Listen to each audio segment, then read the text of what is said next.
Welcome to another episode of NTX Live. My name is G.I. Sanders from NTX Vinyl. Appreciate you joining me on this Wednesday midday live stream. It took me a few minutes to get this thing rolling. You guys let me know in the comments if you can hear me. I believe my audio is working, but just want to be sure before I continue on. It is noon Central here in the great state of Texas. I am certain there will probably be people joining from all over the world like normal, which is always a fun thing to see. I will get kicked off here in just a moment. I've got a few topics, a few show and tell items that I want to go through today. But then I'm hoping some people come to the table with some good questions. I got a new webcam and I've got this set up so I can actually move around and access my collection throughout my whole room, which is really cool. So my idea would be to field some questions. If you guys have any creative questions, send me around the room chasing some albums about my personal collection, or obviously about NTX vinyl or the vinyl industry, or questions you have about records in general. I'm happy to field. So let's see if we can get this rolling. I need someone to confirm that you can hear me, though. Let's see. Can you hear me? See if anyone's out there listening. I see 7 people on. Tell me about your history with playing music. You were in a band. That's a great question, Jason. We're going to get to that. Okay, cool. I'm glad you guys can hear me. I'm going to wait. I'm going to kick the AMAs off here just a few minutes. I just want to go through a few housekeeping things. First and foremost, I got some new t-shirts. I'm restocked on this, which is my Grateful Dead design. I've had a lot of people asking me for this, so I've got these in stock. Unfortunately, as always, I only ship to the US, but I have these. I think I might have a medium, definitely have large up through 3X in this one.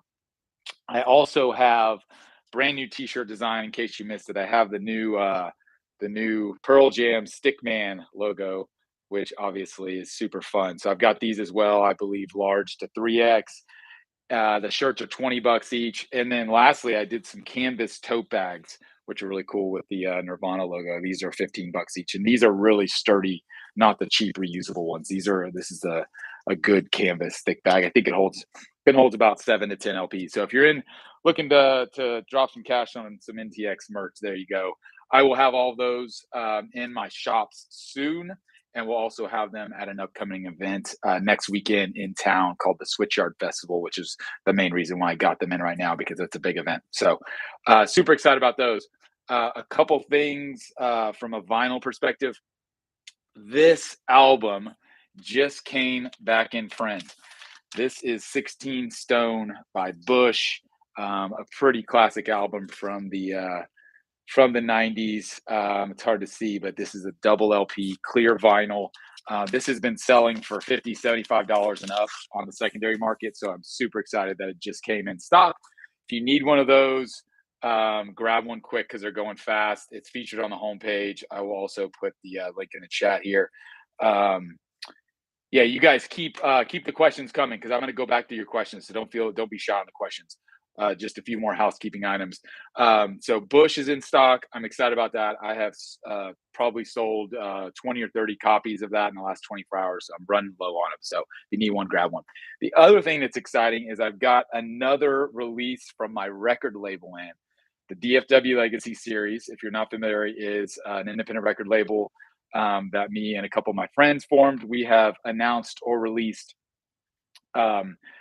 almost 20 records in the past 2 years. This is the latest release. This is We Sing and Play by Baboon.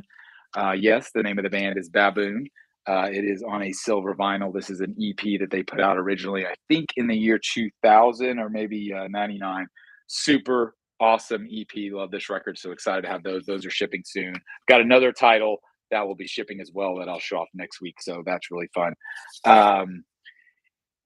Canadian shipping, yeah, shoot me a message, Jason. I can look it up. With a t-shirt, maybe it's not as bad. I know with a record, it's typically like $20, $25 to get a single LP up to Canada, but maybe on a t-shirt or a tote, it might not be that bad. So shoot us a message, orders@ntxvinyl.com, and give us your address, and we can look up a quote and see what it costs you. And if it's worth it to you, I'm happy to do it. Just typically monetarily, it breaks down. So Last but not least, let's see, two other things. Right after this video, I have got three different digs I'm going on. So wish me luck. I will be spending this afternoon driving all over the DFW Metroplex, hopefully requiring some great pre-owned records. So I'll hope to come back to the table with stories about those. And then lastly, before we dive into AMAs, um, got two new videos coming up. I shot two videos this week already. They're both in the editing phases. One of them is around how the industry has evolved in the last couple of years because there has been some drastic change in the vinyl record industry. So I've kind of recapped some of that, mainly for people who are new to this.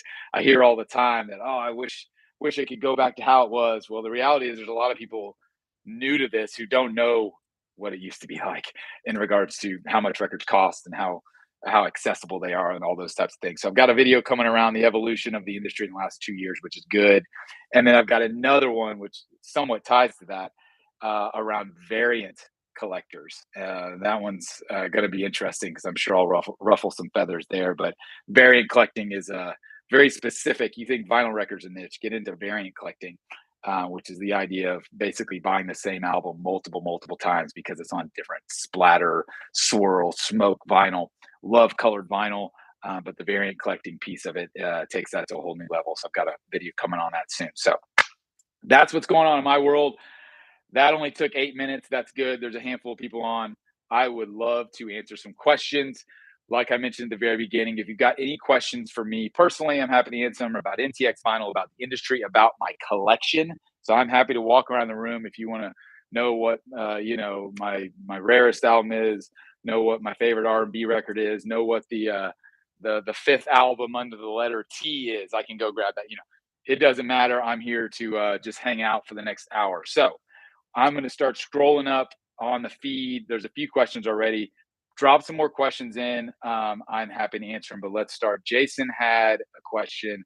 Tell me about your history with playing music. You were in a band. Yes, I was in a band. In fact, I'm going to reference records as much as possible. May go off camera a little bit. I was in a band from 1999 through 2006. The name of the band was South FM. We had two full-length albums. This is the first full-length album. It is called Drama Kids. This is actually one that came out on my label, the DFW Legacy series. This is cool. It's an album. We've got one kind of gray splatter and one blue splatter. This is still available at dfwlegacyseries.com. This album we released independently. I played guitar in the band. We released that independently, and then it got picked up by Universal Records, technically MCA Records, and we got to tour nationally, which was super cool. We played some big shows with bands like Stained and Seven Dust and Evanescence, a ton of bands in the kind of alternative rock, heavy rock type of genre, which is pretty much the genre it is. I will say, it's a pretty diverse record, and for our first record, we were really proud of it, and it propelled us to have an actual career for a couple of years, which is super exciting. Then our second record, which in my opinion is even better. This one, you'll have to hit me up if you want to buy a copy of this one. This is called Swallowing the Pill. It's on red vinyl, and it was by far a better record in my opinion, because the first record, you have your whole life to write your first record, or at least in the existence of the band, a couple of years. And then the second record, you've got a few months. It's a lot harder. That's why the sophomore slump is a thing. But these two records, I'm very proud of. Like I mentioned, I played guitar in the band and was a co-songwriter. The lead singer of the band, his name is Paco Estrada. He is still very active as a musician here in Texas and has put out some incredible solo work as well. You can stream both of these.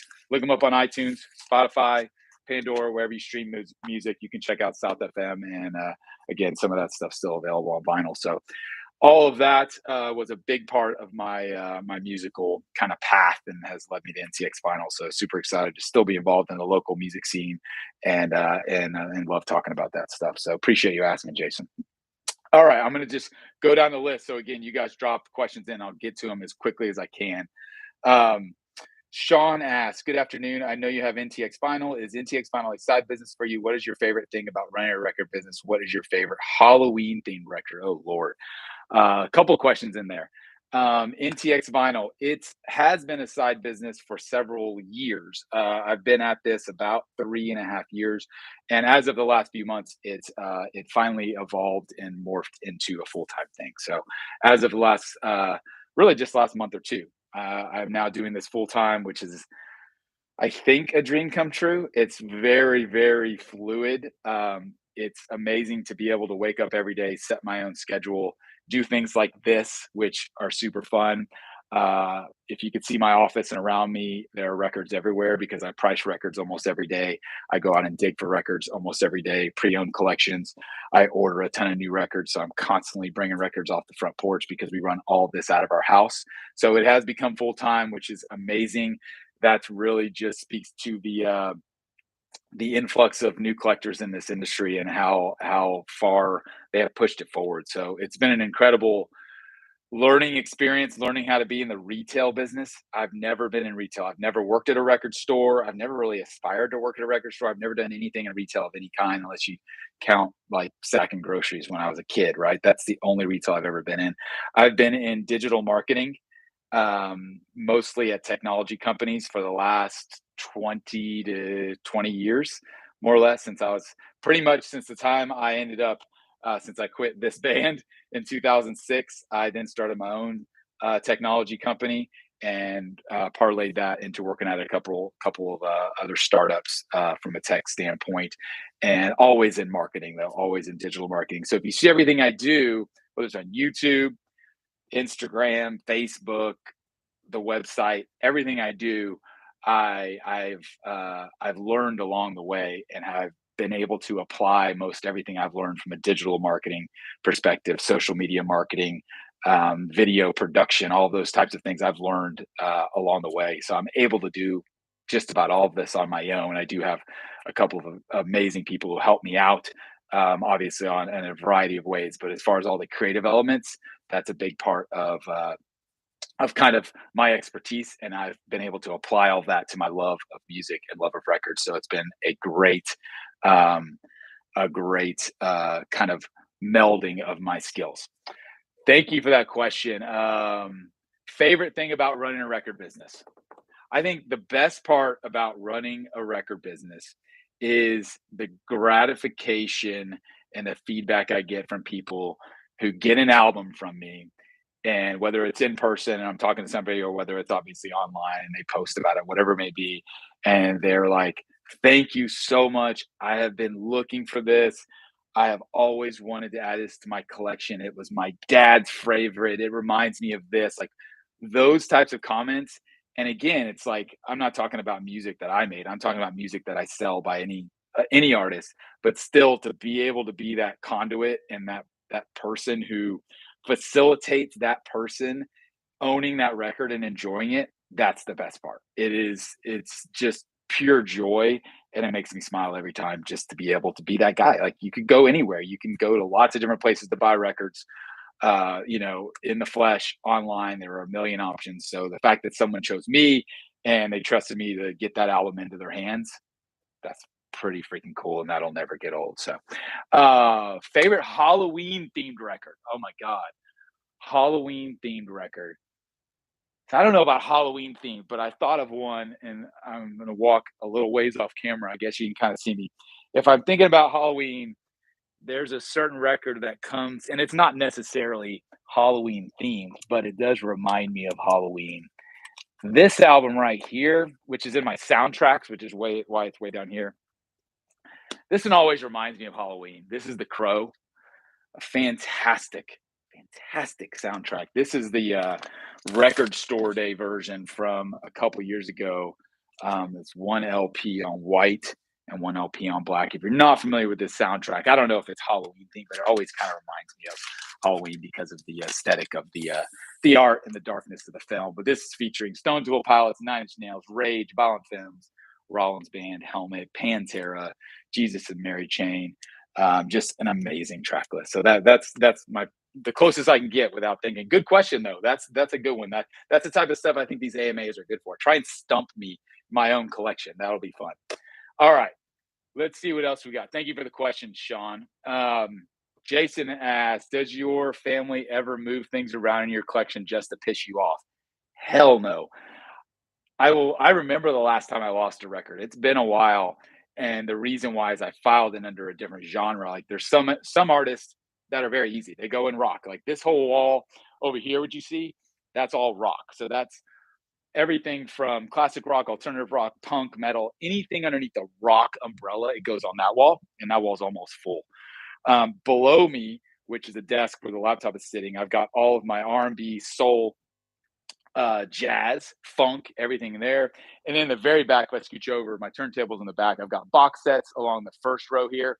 And on the bottom, I have soundtracks, mobile fidelity, and I also have country, classic country. Back to the question, I lost a record once because it was one of those in-betweener records where it could kind of go in rock, it could kind of go in R&B. It was like a crossover, and I just filed it wrong, and I lost it for months, and I finally found it. But if my kids or wife ever did that, that would be terrible. I would not appreciate that. Tracy asked, do you have a copy of The's excellent album Dusk? I do not, Tracy. That is an excellent question. I am familiar with the record as far as and the artist, but it's not an artist that I collect much of. I have a very small palette for like 80s new wave type stuff. I do appreciate plenty of it, and I sell plenty of it. I just don't collect a ton of it. It's like I really only hit the top tier stuff. So Lance asks, hey GI, if you get a chance, take a listen to the album from Plains, I Walk With You a Ways, features Katie Crutchfield from Waxahachie. Okay, I will try and check that out, Lance. Thank you. Jason asks, is there a new reissue label you're paying attention to because of the good quality of the product? Conversely, is there a reissue label that's getting worse that you should be careful of? Man, it's hard. I mean, I don't know about new. And these days, if I may have think how to phrase this, most of what I'm into these days, as far as the records that I acquire, mostly is jazz stuff, honestly, because I've got just about everything I need from a rock and kind of mainstream. So the Tone Poet releases, the Music Matter releases that Blue Note and Analog Productions and those types of audiophile companies are putting out, I just absolutely love them. So that's probably my initial answer. There is a shop also. If you're not familiar, it's a really great record shop up in the Cincinnati, Ohio area called Plaid Room Records, and their label arm is called Coal Mine. They put out some fantastic releases, so I always try and keep an eye out for those. If you're ever in that area, definitely visit their shop. It's top notch. So, Sean says, "Love the Crow." I would put that it's Halloween themed. Yes, appreciate that. Did my best. That was hard to think of right off the bat, but I love again. Stuff me on my collection. Ask me. I like, do you have this album? What's your favorite album from this artist? Or those are the types of questions that are fun. Marlon asks, when did your Pearl Jam deep dive? When you did your Pearl Jam deep dive, I never saw a copy of Binneroyal Hall. Do you have one? I do have a copy of Binneroyal Hall. I do not have an official copy. So for those who don't know, Binneroyal Hall is a venue in the Seattle area where a lot of musicians perform. It's one of those acoustically superior venues that I think they do a lot of like even classical performances there. And so when Pearl Jam played their acoustic, they released, I think they've only played there once, and they released their live at Binneroyal Hall. It was a 10 club only, fan club only thing. And I believe it was only 2,000 or 2,500 copies made.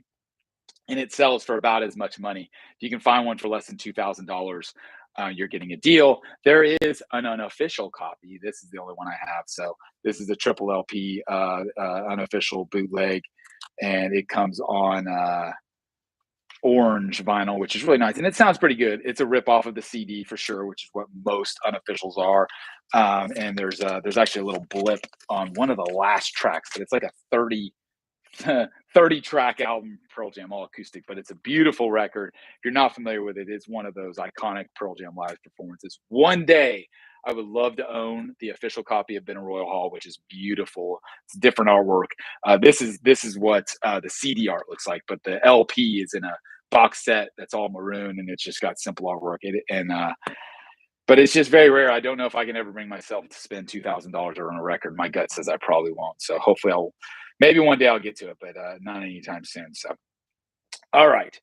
Let's see what else we got. Any other questions? Bring it on. Des asked, what would your day is the best way for a non-record store owner to find some collections to buy outright?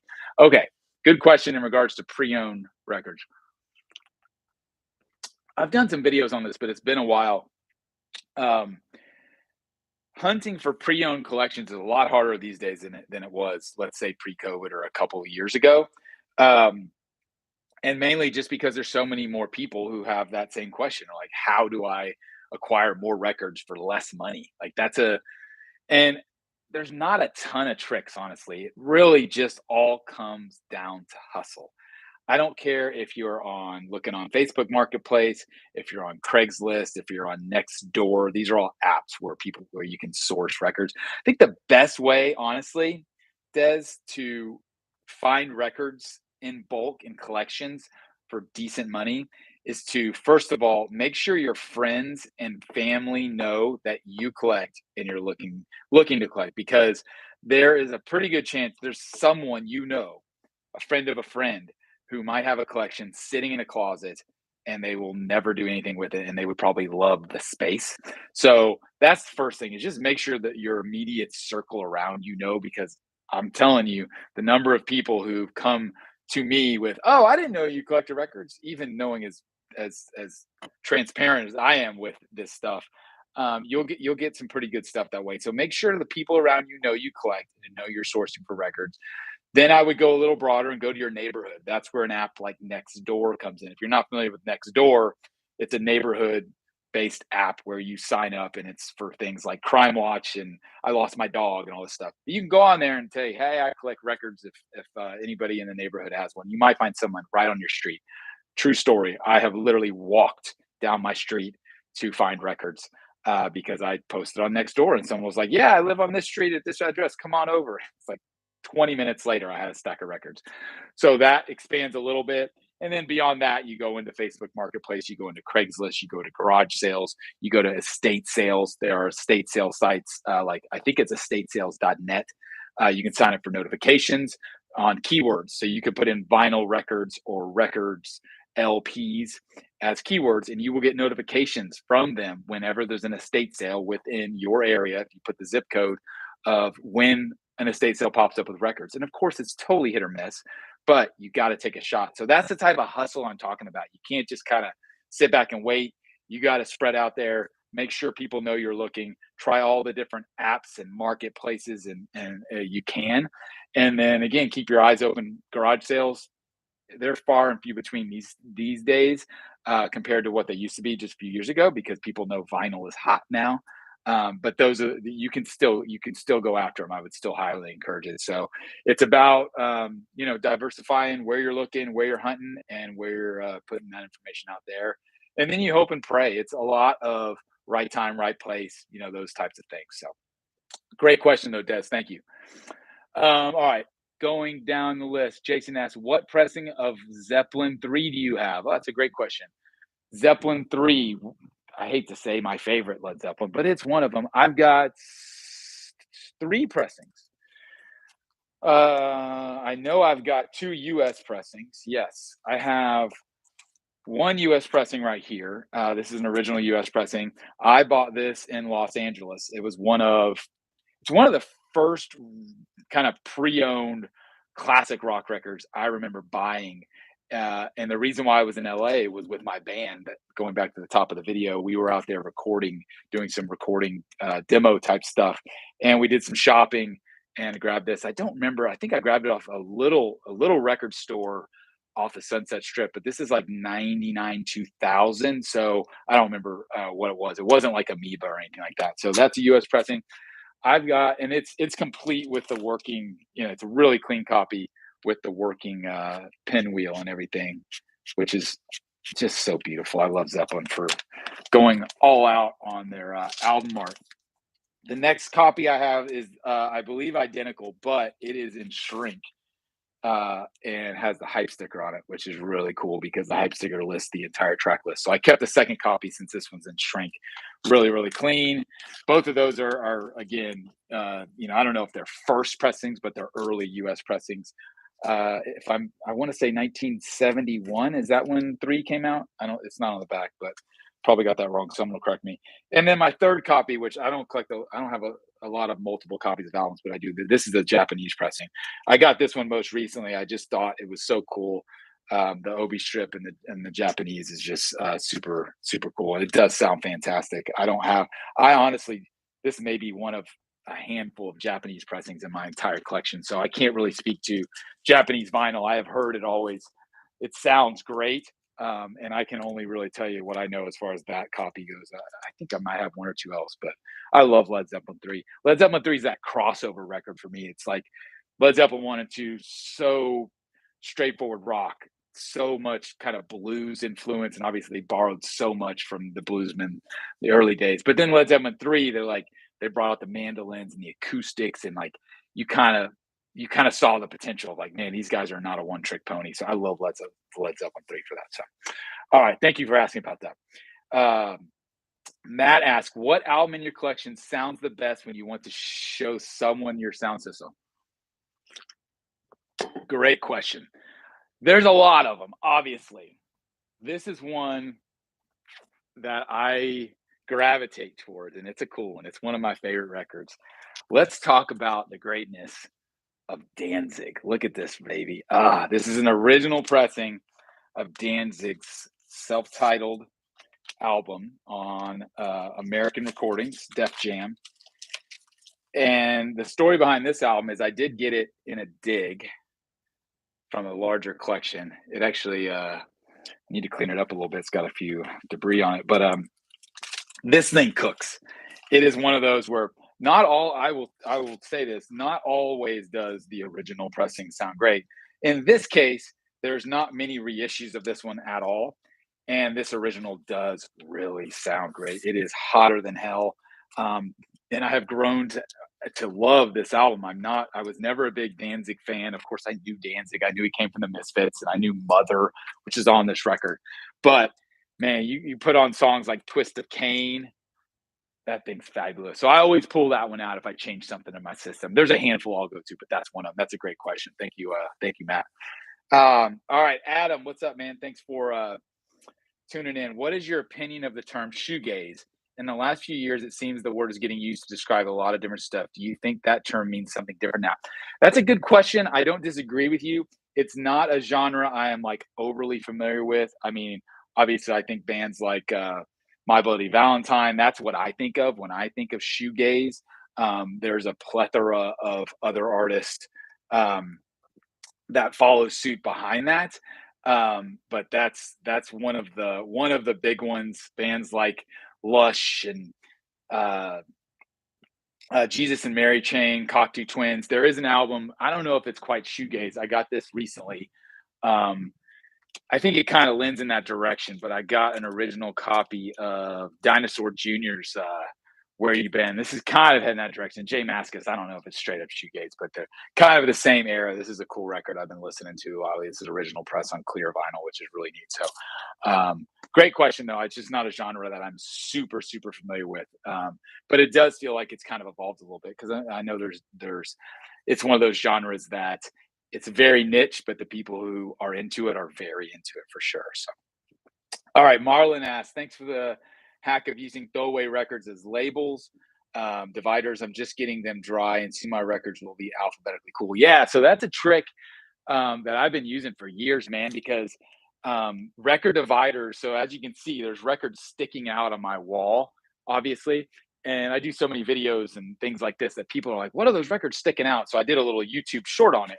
And all it is a dead record, meaning it's just a record that is trash. And then it's a jacket. You just glue the two together. You leave about, leave about an inch and a half to 2 inches. Here, you can see it better this way. So there's sticking out I don't like it to be sticking out real far, but sticking out about an inch and a half. You just glue the jacket with some any type of super glue, gorilla glue, and then you just go to like Hobby Lobby or Michael's or whatever craft store, and you can get little stick-on letters. You could just write on the letters too. Depends on how professional you want it to look, and they slide right in, and they work great. And the reason why I did that is because real dividers, the ones that you purchase, they are not cheap. Like, believe me, I've got to buy the dividers for my shops because in all the different sections you need alphabetization, and those suckers are not cheap. And to buy the good ones that actually last and don't break, you're talking like $1 or two a piece. So and then you got 26 letters in the alphabet. It's not cheap. So that was why I originally did that, because I was just didn't want to spend money on it. And now it's kind of my thing. I just keep it there. So I dig it. Victor asks, do you carry genres like slowcore or Midwest emo in your store? Um, Locally in my shops, no, because I'm not very familiar with those. So I don't stock a ton of stuff that I'm not familiar with. Maybe that's short sighted of me, but the reality is if I can't stand behind it on some level, I usually just don't carry it. Now, my website online is a little different. You can go to our shop online at ntxvinyl.com, and you could search for those types of artists and those genres and see if you find anything. Most of what I carry, even online, is more. I don't want to say more mainstream, because there's tens of thousands of titles available from my distributors, which is through my website. So you may check there, but I don't carry a lot of it in store, again, just because I mainly sell what I know. I have that luxury right now. That will start to evolve and morph as NTX Vinyl grows, and it already has a little bit. But that's still kind of where I'm at, right? So thank you for the question, though, Victor. JBL Classic Fan Club. I have a white label promo of Z3, but a little beat up. That's cool. Love white label promos. Nothing better than running across a white label promo, especially out in the wild, like in a collection or something. Vintage Most Wanted. Where do you recommend buying sleeves and supplies wholesale? Great question. Well, if you're buying in bulk, that's really what you're talking about. If you're buying wholesale, I get most of my supplies I buy from bagsunlimited.com.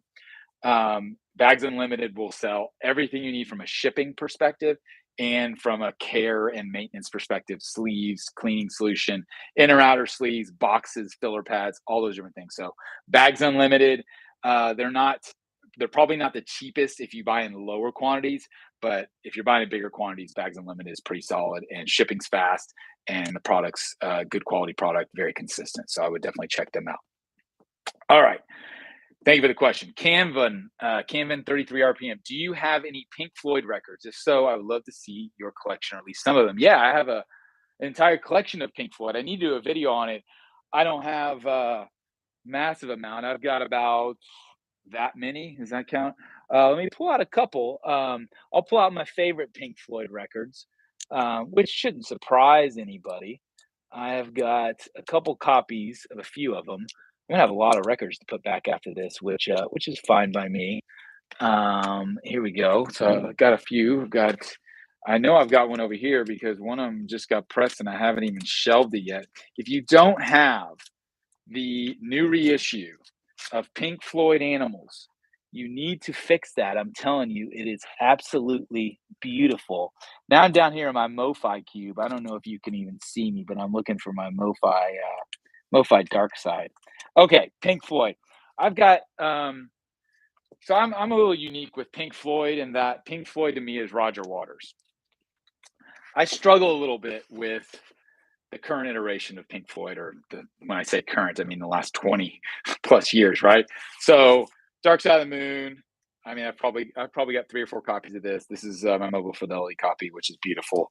I love that one. Here is the Animals reissue. Animals is fantastic. This is a groundbreaking remix. I freaking love it. I think the low end and the bass and what Roger Waters was able to do on this is phenomenal. Wish You Were Here. Here's an original US press, still in the outer slip, which is really cool. Love that. And then you got to have Metal, just so underrated. I've got everything else. I've got The Wall. I've got all those. And I've got some of the David Gilmour era stuff, but most of, I don't do a lot of Sid Barrett era. I've got a few of that, and I've got a few of the David Gilmour stuff. But for me, Pink Floyd is Roger Waters. It is, like I mentioned, those couple albums along with The Wall, just top notch, some of the best records ever made. So love Pink Floyd. I'll have to do a video one day of all my Pink Floyd.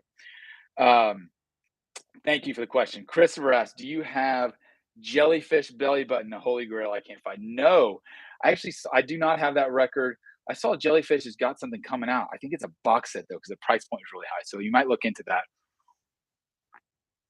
Because yeah, records like that, I'm pretty sure that came out early '90s, if I had to guess, or mid '90s. That's a really hard record to find. So Evolve Anarchy asks, "What's up, GI? Are you a fan of Sponge? I just picked up their debut Rotting Pinata recently and have been loving it. Yes, great band. I have. I'm super excited that that album, Rotting Pinata, came back in stock. It is still around. I believe it's been discontinued though. So if you don't have a copy of it, now's the time to get it because I don't know how long it'll be till another repress. The other album from Sponge, Wax Ecstatic, which I believe is their second record, I've got that coming in. That just got reissued too. I've got copies of that coming in this week, in fact. I'm excited about that one because I think that's a really good record too. So great band, one of those underrated bands from the 90s. There's just so many of those because the 90s was flooded with alternative indie rock type stuff of so much quality. And they're one of the ones that, they're not at that top tier list when you name the most popular bands of the 90s, but they're definitely up there and still, I think, active to this day, or at least have been active recently. So great band, great records. Peter asked, do you own any Leaf Hound vinyl? I do not. Is Leaf Hound the name of a band? Leaf Hound. I'm just curious now. Yeah, rock band, English rock band formed in 1969. Interesting. Psych Stoner. I recognize the name, but I don't. I don't have any. I'm trying to look at. I don't know if I've ever seen any of their stuff. That Psych stuff from the late '60s, early '70s, pretty hard to come by. Looks like a cool band. Though. I'm gonna have to check in that. Thank you for the question. Victor, they're lesser known genres, so they probably don't sell as much. I'll check out the web store. Thanks. Yeah, in regards to your comment about the emo and other genres. Let's see. JJ22, FY, I bought some records from your online shop and they were not well packed. Two of them had a ding corner. Please message us. Orders at ntxvinyl.com. The deal is some records that you order online from us come direct from our distributors. Some come direct from us, so it definitely differs. And we're always trying to keep a pulse on that to make sure our distributors are packing them as good as we are. So shoot us a message if it's an issue. Would love to figure it out with you. Orders at ntxvinyl.com. Sean asks, what would you say is your greatest find in the wild? Ooh, I've done some videos on that in the past. That Danzig was a pretty good one. I ain't gonna lie. Another really good find in the wild. How about this one right here? This was found in the wild. Mother Love Bones EP Shine. Oh, it's a fantastic record. When I came across this, I started shaking a little bit. Beautiful, beautiful album. So that's not one. I've never seen that one except for the one time I found it. Another record I found in the wild. Not incredibly rare, but it's still fun to see an original copy of Guns N' Roses Appetite with the band cover. Those are always fun to find in the wild. I've run across maybe two or three of them in the last 5 years that I've been doing this. Another one that came to mind right now because it came in the same collection as that Mother Love Bone is the first Jane's Addiction EP. This is Jane's Addiction's self-titled EP. Don't see that one very often, especially out in the wild. So that's cool.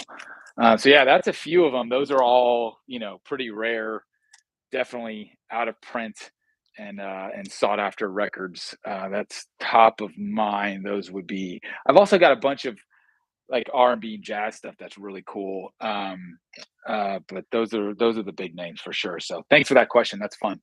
All right. Vintage Most Wanted. What resources would you recommend to someone wanting to learn more and hoping to open a record store? My YouTube channel. How about that? I've had it on this. This is an interesting topic. Thank you for the question. I've had it on my list. It's a long list though. That I want to do a YouTube series, an entire series on how to open a record store. And it would have to be a series because there is a lot that goes into that. In fact, I can pull up the note of my initial ideas for what that is. And first, you're going to talk about location. First, then you're going to talk about branding. Then you're going to talk about um, marketing and curation. There's all these different levels, and that's for any business. But yeah, I've got it on my list. Someday I'm hoping to get to that. I need to just start picking them off. I just need to start at the beginning. But yeah, I try and put out some content not only for record buyers and collectors, but also for people that may want to start a shop. Because again, I have learned so much from scratch in the last 3 to 5 years as I started this business that I've got a lot of knowledge. If you have any specific questions, by all means, hit me up. I'm always happy to chat and provide feedback, guidance, recommendations, those types of things. So yeah, I don't know if there's a better resource. I mean, YouTube is probably going to be the best place, and I think most of YouTube content isn't geared towards like record store owners wanting to open a shop. It's more towards customers. But again, I try to kind of bridge that gap because for me, it's so interesting because I've learned so much. So always happy to chat. Thank you for the question. Let's see. I don't know how to pronounce that. Moodle Fiful ask, has the Black Crows, the Southern Harmony musical companion, been re-released? I've seen two vinyl versions. Great show from the northwest of Ireland. Ireland, awesome. Yes, Southern Harmony has recently been reissued. It's been reissued a couple times, and it's now back in print.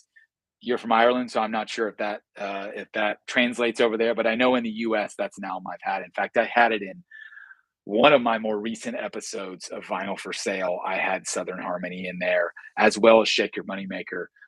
Amorica and Three Snakes, those have both been out of print for probably the last year or so. And then their later titles, By Your Side, Lions, all that stuff nowhere to be found, and desperately needs more represses. But yeah, Southern Harmony in the States, at least you can grab it. So definitely look into that, see if it's available locally for you. Huge Crows fan. I need to do a video on my Crows collection. I don't think I've done that either. All right. Keep the questions coming. I've got till about the top of the hour, and then I gotta scoot because I got appointments to look at some records. So let's see. Chris says the new Jellyfish release is a box set of all 7-inch 45s. There you go. I knew it was a high price point. I just didn't look into it. And yes, 7-inch 45s. A box set of those is rough. I did get one of those recently though. Check this out. I did a video recently on my Third Man Records collection because I'm a member of their Vault series, and I just got this in. This is Primus. I didn't know this, and the reason why they did this is from Third Man Records. This is their latest Vault release, and apparently Primus, for whatever reason, has never had any of their music released on 7-inch 45 RPM singles. So they did a box set and kind of compiled the best of. So it's essentially Primus's greatest hits on 7 inches, which, yes, it's a pain, but yes, they're also super fun. Each one of them is on colored vinyl, as you'd expect, and is really cool. And they sound really good. I played through the set of these the other day. So speaking of 7-inch box sets, I don't buy them a lot. I only have a handful. Now I've got the Primus one. I've got another one over here I picked up recently in a pre-owned collection, and that is the Smashing Pumpkins. This is an older release by the Smashing Pumpkins. I think this was early 90s. This came out. It's got the Made in the UK sticker still on it. Really cool. This is Cherub Rock Today, Smile, and Rocket. Really cool set from the Smashing Pumpkins. This is pretty rare one to find these days, but super fun. Let's see. Canvin33 says the new Animals reissue is great. Totally agree with you. That boosted bass on Pigs is just great. Pink Floyd was the best when Roger was in the band. I'm seeing him live in January in Stockholm. That's awesome. I'm an idiot, and I did not go see Roger Waters' most recent tour. It just came through Dallas just like 2-3 weeks ago. And it was just one of those where, there's so many concerts and they cost so much these days. So I just never pulled the trigger, but I'll regret it. In regards to the Animals reissue, yes, it is so good. The first time I listened to it, I actually listened to it with headphones all the way through and kind of blew my ears out because I had it cranked so high. I don't normally do that, but I was just really in the moment and digging it. But yeah, that's the separation in the low end and the drums and the dynamics of that mix is incredible. And here's what I tell people about Animals, not only about this, but just in general when bands go back and do this. And this, I think, is probably the best recent example. This is how I think, this is how I look at it. This is how this album was supposed to sound from day one. So many people are like, don't mess with the original. You should never mess with the original recording. But you have to put yourself in Roger Waters' shoes. Roger Waters is looking at technology these days in regards to how much separation, how much low end, the dynamics that go into a recording. He's going, oh man, that's what we would have implemented all of that when we put out Animals originally, but it wasn't available because technology obviously has massively evolved. And so to me, this is like the album Roger Waters would have put out when Animals originally dropped, but he couldn't do it. So now he's got the opportunity to do it because technology allows it. So that's where technology can be a good thing. And I think this remix really shows that in all its glory. And I really appreciate it. So it's fantastic. All right.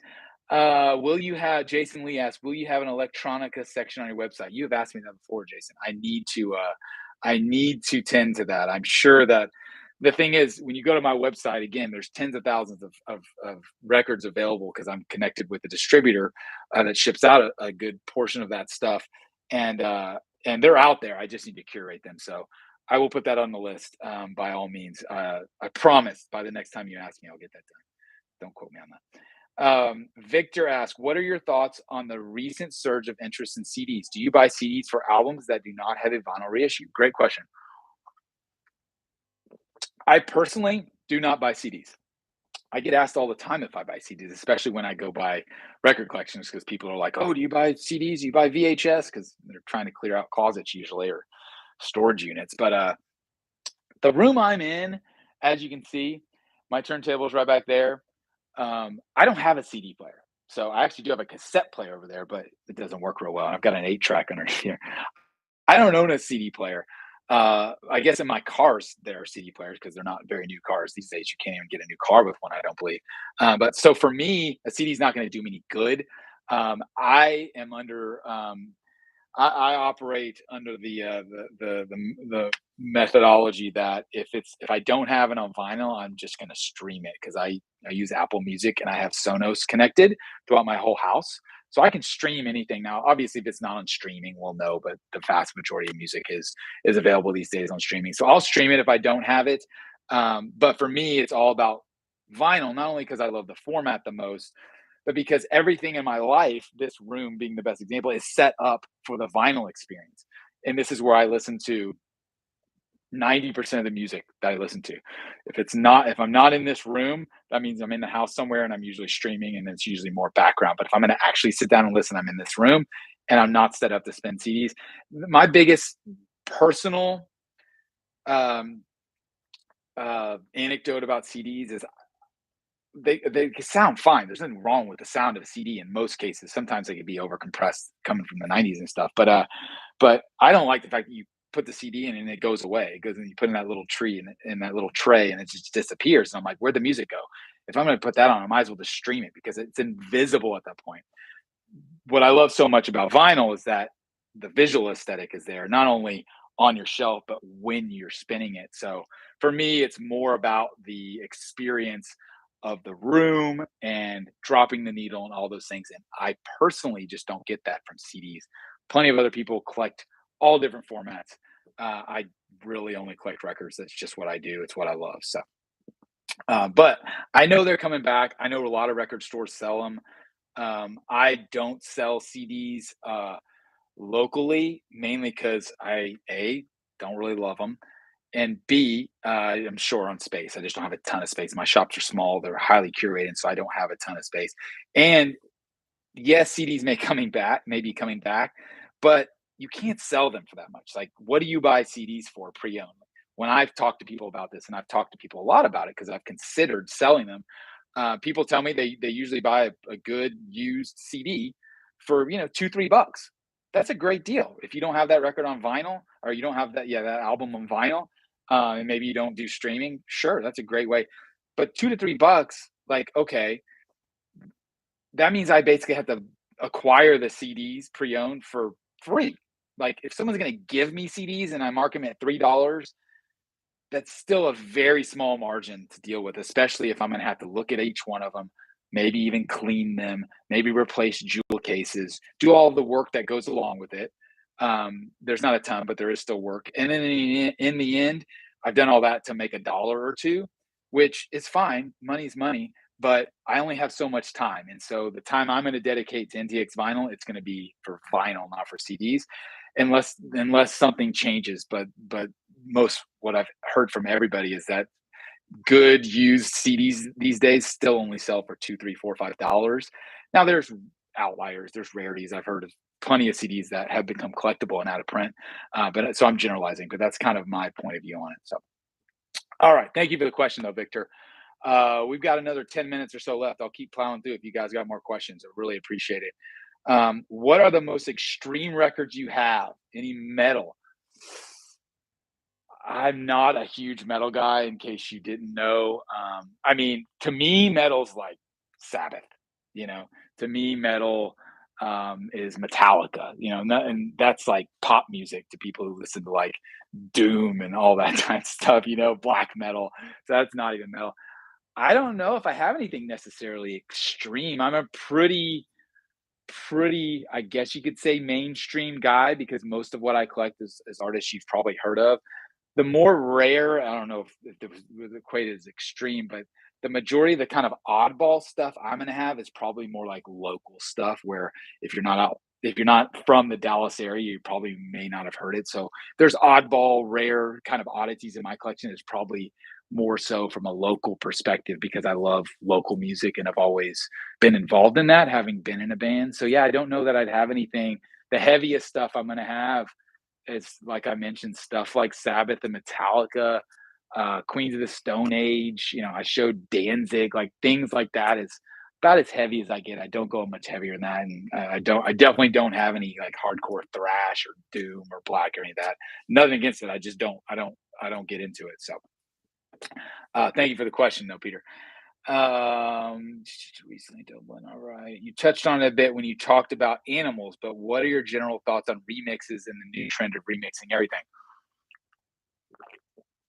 So, animals is unique because of that word, remix. That's the most important part here. This is a 2018 remix.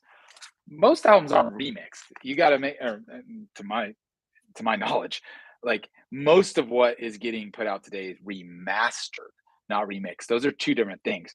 Remixing, and sorry if I'm telling you stuff you already know, but just in general, remixing is actually going back to the master tapes and actually turning up guitars and changing the EQ on vocals, lowering how loud the drums are. That's remixing. That's actually um, changing the way the music sounds in regards to the representation. That's way more involved and happens way less frequently than remastering. Remastering is taking the exact same mix that has always been there and simply touching it up from the perspective of making sure dynamically it's properly done for vinyl. All music, if it's never been on vinyl, has to be remastered for vinyl as opposed to say CD or cassette or whatever, because vinyl is a very particular medium and you want to be careful about that in regards to how much music's on each side and how hot it's mastered in regards to again, dynamic range and all those types of things. So remastering, yes, very common. Remixing, not so much. And in fact, that's what makes Pink Floyd Animals so unique, is that it is a new mix. So they not only went into remaster, they actually went into remix. So there are some things in there that stand out that you can hear as a listener that you didn't hear before because they actually made them more audible. So, do I have any Def Leppard or Whitesnake? Those two and Pink Floyd are my favorite bands. I do not have any Whitesnake, although I have had some. I've just kind of moved it along. Def Leppard. What do I have from Def Leppard? I know I've probably got Pyromania. I don't think I have anything beyond that. Maybe Hysteria. Def Leppard. I think that's it. Yeah, I just got an original copy of Pyromania, which was a big player in my younger years. I was born in '78, so Pyromania comes out what, '83, so I was 5, and I do remember it when I was at that age when this album was all over radio because I have an older brother and older sister, so it was a big player. So I do appreciate that one. I don't. I thought I had a copy of Hysteria too because that's a great record too, but I don't go much deeper than that. I sell a lot of them though. I just um, '80s hair metal genre stuff. again, because of my age, I was just a young kid during that period. So I appreciated a lot of it. And obviously, I know a lot of it. But the early 90s is when I was a teenager. So that's what obviously fuels the majority of my passion. Because, like most people, what you're listening to when you're between the ages of, I don't know, 13 and 20, like that's the sweet spot. So that's again why I'm a 90s kid. So all right. We got 33 people on. We got 4 minutes left. Any other questions? Throw them at me. For record values, what is vintage most wanted asked? For record values, what is your go-to? Pop site, Discogs, books, or other? I start with Discogs, but I don't just go to Discogs and go, oh, the median value says 12 bucks. This is a $12 record because it's in VG Plus. No, I make sure and look at what's previously sold on Discogs, like what is actually sold. And if it's recently, I look at what is available for sale right now on Discogs.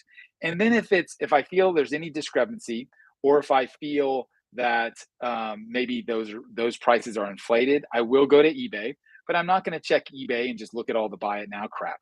I go to eBay and I immediately filter it to sold items. So I'll compare what's sold on Discogs to what's sold on eBay, and I'll find a middle ground in there based on, again, what is actually selling recently. If it's rare and nothing's sold on eBay in a year, and Discogs there's nothing sold in months, you got to kind of go with your gut then as far as how rare something is. What's very important about Discogs versus other platforms is you can look at the ratio of people who have it versus people who want it. That's very key. Because if I have a record, maybe it's, let's say, a $50 record in good condition, and there's a massive amount of people that want that record, and there's a much lower amount of people who have it. Well, that's an indicator right there and there's not that many or none for sale. Well, you'd be a dumb business person if you didn't put a premium price on that, because there's a whole lot of people who are looking for it and there's very few available. This is supply and demand. And with Discogs, the key is that every night Discogs sends out notifications to people who have items on their want list. So if there's 300 people who want an album, that means if I list that album, it's going to be in the roundup that goes to 300 people. And so there's a good chance I might be able to sell that album, especially if there's none available. So I don't use PopPsych much because PopPsych is just eBay data. So I just go to eBay and go to sold. That's the same thing as using PopPsych. And then I don't have to pay for a PopPsych subscription. So I definitely go back and forth on both of those though. And then obviously I also have the benefit of having local shops. So I know what stuff sells for in my shops. Now, locally versus online, there's a difference there. Believe me, locally is a very small market, even though I'm in Dallas, Fort Worth, big city. But it pales in comparison to what the market is worldwide for vinyl. So there's stuff that'll sit around in my shop at 30 bucks. And if I pull it out of my shop, move it over to Discogs, I maybe sell it for 50 bucks because there's so much more demand and so many more eyeballs on it from a perspective of, selling. So that's a big part of what I do now is go through all of my inventory, new, pre-owned, rare, common, and figure out the best place to sell it. Like, should I sell it locally? Should I sell it on Discogs? Should I put it on my website? Should I post it on my Facebook? Should I sell it on Walmart, Amazon, eBay? So many options. Instagram, TikTok. I could keep going. There are countless number of channels, platforms, marketplaces to sell records these days. And there are different audiences on each of those records. So that's the thing. People who live on Discogs and buy tons on Discogs, they may not even know Whatnot exists. People who are buying on these Whatnot auctions, they may not shop on eBay at all.